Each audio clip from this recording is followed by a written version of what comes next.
Do you see that dead bunch of flowers in that barrel behind me? That's how cold it's been. It's been below freezing here. So when we start getting into January and February, where we are now, deep into January, our water temps really chill down, fronts are close together, and it's tough to catch fish unless you know what you're doing. Now, if you know what you're doing, this is an excellent time to go fishing because it bunches the fish up into tight little places where you can figure them out and catch them every time you go. So that's what we're going to go inside the shop and talk about today, is how do you catch those deep freeze fish? I'm going to have to do something with those flowers. Yeah. It's terrible.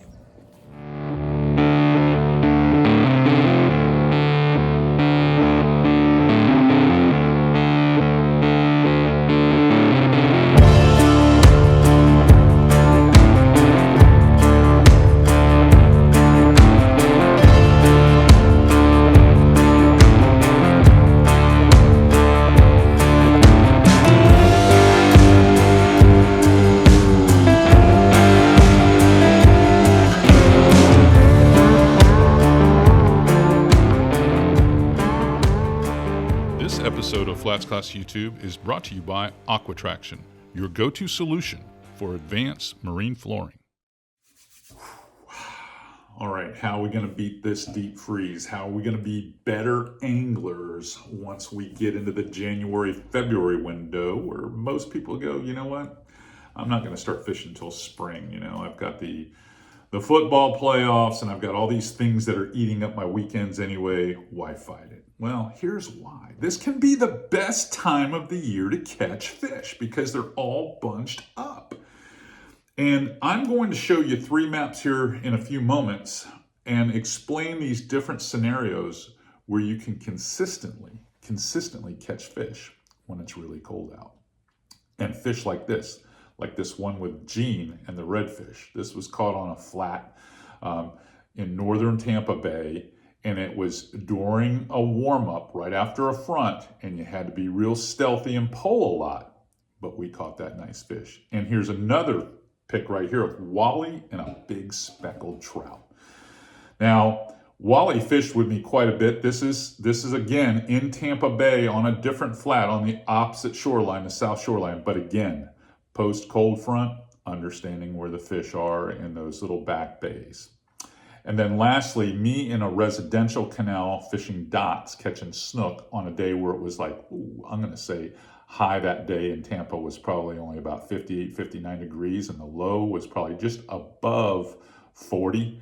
And those are days when it's really blowing and it feels a lot colder than that. But those are just some examples of the types of fishing that you can do and the quality of fish you can catch. And you only got to consider a few things. One, you have to know what insulating depth is. Insulating depth is going to be water that's 6 feet or greater. And you can find that in a number of ways, and we're going to explain that in a few minutes. You want to find warm water influences, easier to think about than say. That could be springs, that could be freshwater runoff, that could be just, dark, shelly bottoms, and a couple of strategies that I'm going to explain in the maps. And then a few other things that you're going to need to consider. You got to have shallow water nearby. You really do. Shallow water being close by allows not only those fish to go up there and warm up close to that insulating depth, but it also gives them the opportunity to hunt for something to eat. And then I'm always considering when I'm, scouting ahead of time, I'm always considering I want zones that are protected from northerlies, northwest, north, and hard northeast. If I can find those places to fish that are protected from the wind, those bodies or areas of water typically heat up faster. And then the good news, you don't have to get up at 5 o'clock in the morning to do all this. You don't even have to start until like 9 or 10 or 11 o'clock in the day before you start catching fish, before you even think about getting out there to start catching fish. All right, next, I'm going to break this map stuff down for you. And it's going to seem, and yes, you're going to know where some of these places are, and I don't care. But you can take this information and make it work for you anywhere. I promise. All right, we're gonna switch up here. Okay, map 1. Let's talk a little bit about this. Here we have a body of water where you have a deeper bay, all right, right here. And if you look closely, you'll see a big sandbar here. If you look real close, you'll see the breaks in the sandbar, and these would all be really good plays in spring, summer, and fall. This time of year, there's going to be fish around them at times, especially the smaller trout and whatnot, but not so much in January and February. So behind this bar, you'll see a grass flat, which is now more mud than it is grass, but it is still got grass and stuff in it. So it's a typical flat that's only a foot or two deep, and there's plenty of little spider creeks that run out of it that you can see in oyster bars and whatnot. And then same thing for this north-south run here. You'll see the flat's a little wider here, probably more potholes that inundate this side. Not as many breaks, so this bar is probably high out of the water. And you'll see a number of creeks here, some deeper ones in this zone and some shallower ones down in here that are probably more like kayak water for you guys that are paddling around. The most interesting feature here, honestly, though, is this deeper bayou that bisects the bar and runs through the hammock here, the mangrove hammock, and then gets up into these residential canals. That is where fish are going to want to winter. When you have shallow proximity here, you know, good hunting grounds, if you will, creeks and flats, but then it's just a short little trip up that bayou, and then you're in this stuff. This is where snook and redfish and trout and whatnot are going to live throughout the winter. That's a fact. There's plenty of concrete seawalls in here. There's plenty of wooden docks in here. There's lots of windbreaks because of how many residences are in here. And then you've got a lot of these little east-west canals that you'll see in here that are blocked from northerlies that are dead ends that are going to be very good as well. And if you follow that bayou a little further up, you'll see where it locks into this zone in here, which is another series of canals that offer an awful lot of cover. And then you'll see the golf course ponds. You ever wonder how those little tarpon, those snook get in golf course ponds? Well, that's how they do it. They get in these residential canals and they swim up those stormwater runoff places, and they'll swim up there on super high tides, and they end up in places like that. And that's how these, guys catch them. But this is where you're going to want to focus January and February, is in this zone. And if you get a warm up, they will slide down this bayou and then start getting on the edges of these flats, or just down in the bayou itself and laying on the edges, especially where you have little shallow bars like that there. They'll get in those zones for sure and start to warm up. But if I'm fishing and I'm targeting fish and I know the north wind comes, the northeast wind comes from this direction, this corner here, going to be protected. It's going to be smart to fish areas that look like this. You don't have to fish this one, but just look like this. Now let's go to map number 2. All right, here's map number 2. Big disclaimer. If you think you can run this area in here without having a local guide, good luck. Because this is probably the most treacherous zone to try and fish in January and February. At least it is for me. I've got a boat back there with a skeg that looks like a shark's tooth and plenty of scratches on my hull. So you got the Gulf here. Lots of flats out in here. Tons of flats out in here. You can't see it very well, but there's 10,000 islands all through this whole zone in here. There's just islands everywhere. And then you have some rivers, bigger rivers. And then you have these little capillary creeks that you have down in here, back ponds and things like that, that are always going to produce in January and February. Along with what you would think, there's those canals again, springs right there at the head of the river, and then you've got these back bays right along here, and they continue down this way and well north of that map as well. Reason why those always work is you've got the water that comes in from the back down these major creeks and rivers and bayous, and they slam into these back bays. So That's why that zone can be very productive in the coldest part of the winter. But again, you're looking for insulating depth, anything that's 6 feet or deeper. You're looking for stuff that is more east-west, and that's where those canals will come in really handy there. You know, you're gonna find some east-west canals in there that are protected, that you can find some fish in those zones. And then naturally, you got to have that dark shell bottom, and you can tell just by how dark everything is in here that this is not grass in here. This is more mud and shell. And that's why that zone in the back is much, much warmer than the zone out here. Now, I can tell you there are plenty of big trout out in here. Plenty of big trout here in the wintertime, for sure, especially on the warm-ups. But there's just as many back in here. I promise you that. And if there's any snook that are alive, they're going to be back this way. Redfish are going to be all over this zone, honestly. But for the most part, I'm going to focus on my map from about here that way in January and February, and I'm going to have a lot more success. Now let's go to map 3 before I get into a little bit of tackle breakdown. All right, here's another scenario, and I made this one a little bit, it's obviously, you know where I'm looking at if you live anywhere on the west coast of Florida. But you've got a big road bed here, major highway, and this is what you call a borrow channel here, where they use the fill in this zone here to build this road bed, and it's deep. So that you're going to have fish using that all the time.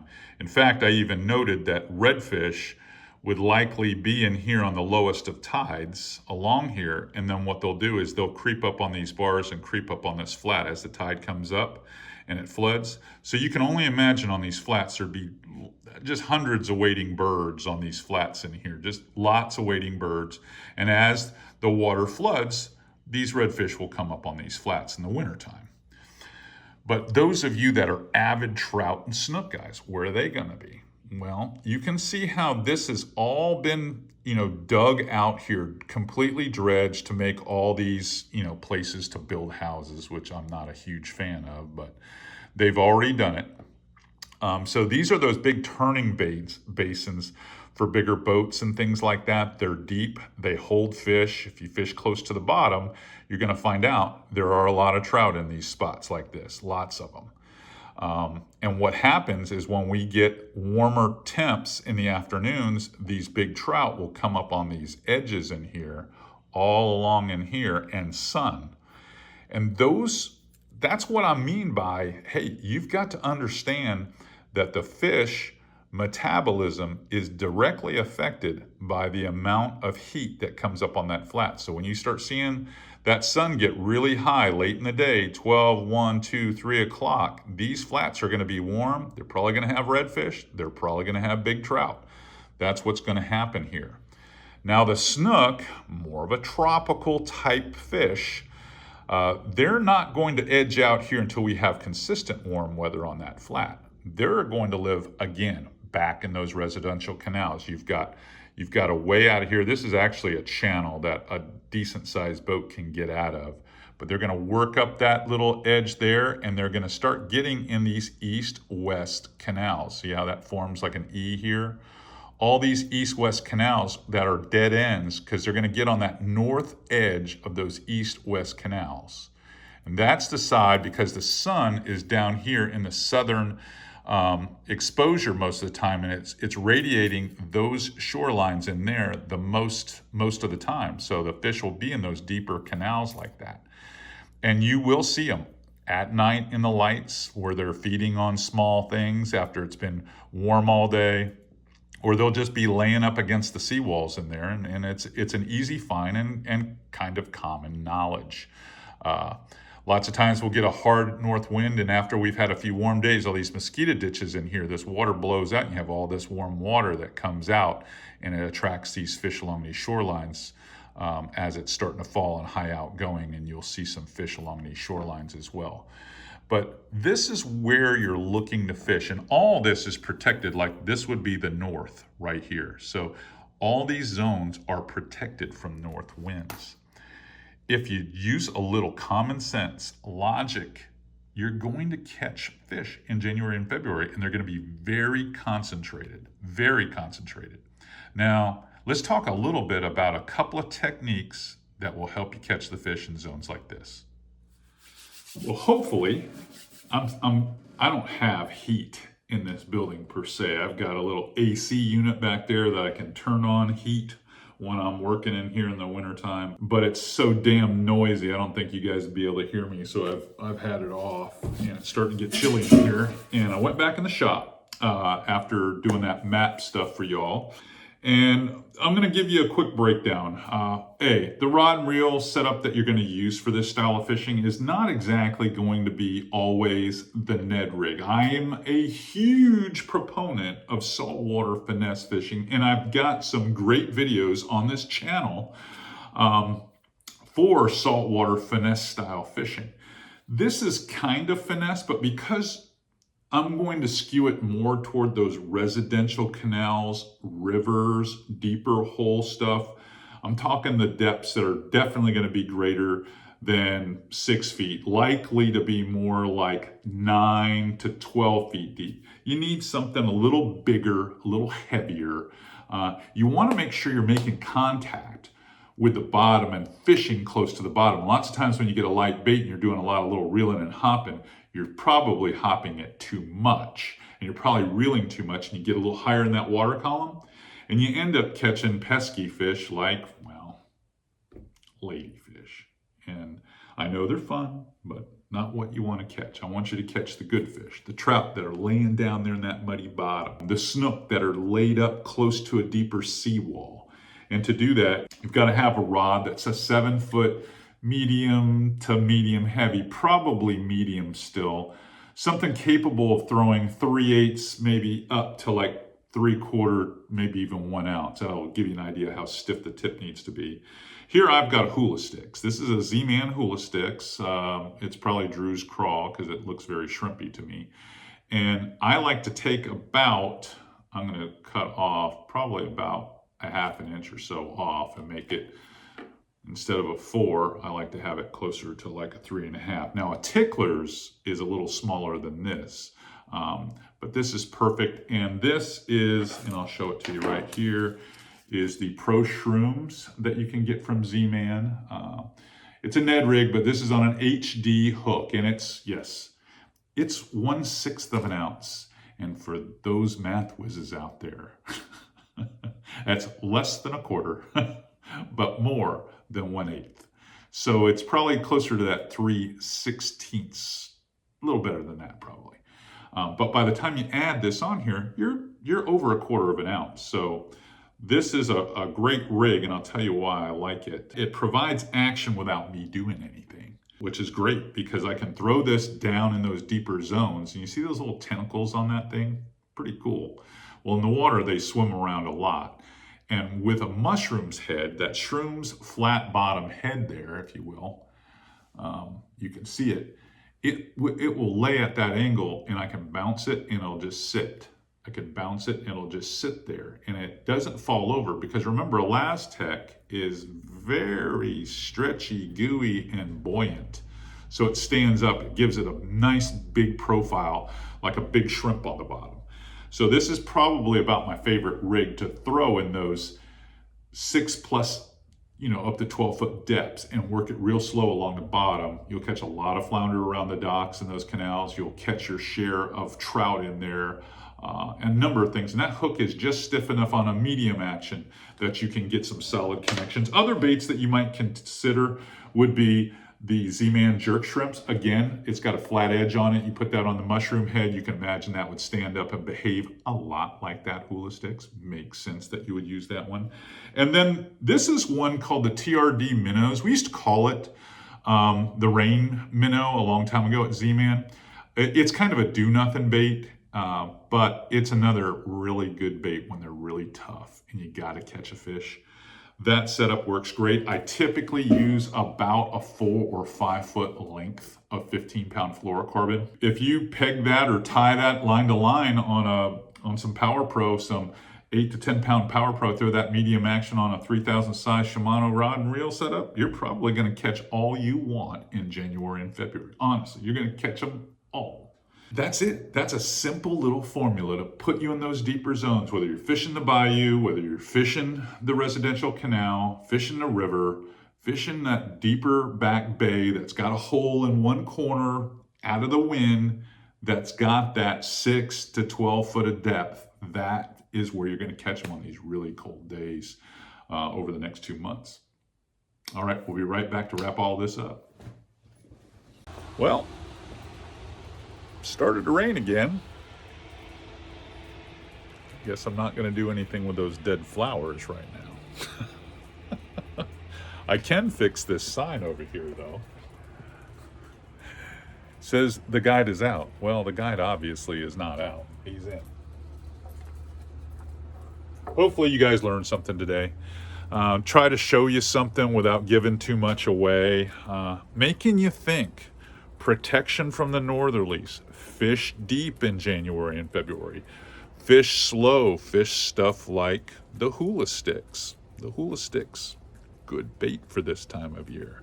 Make sure you understand where those fish have that shallower water where you've been catching them. You probably already know where they are because you've been fishing the shallow water close enough to that zone and never really considered that that deeper water was a major play when you get to, well, this time of year.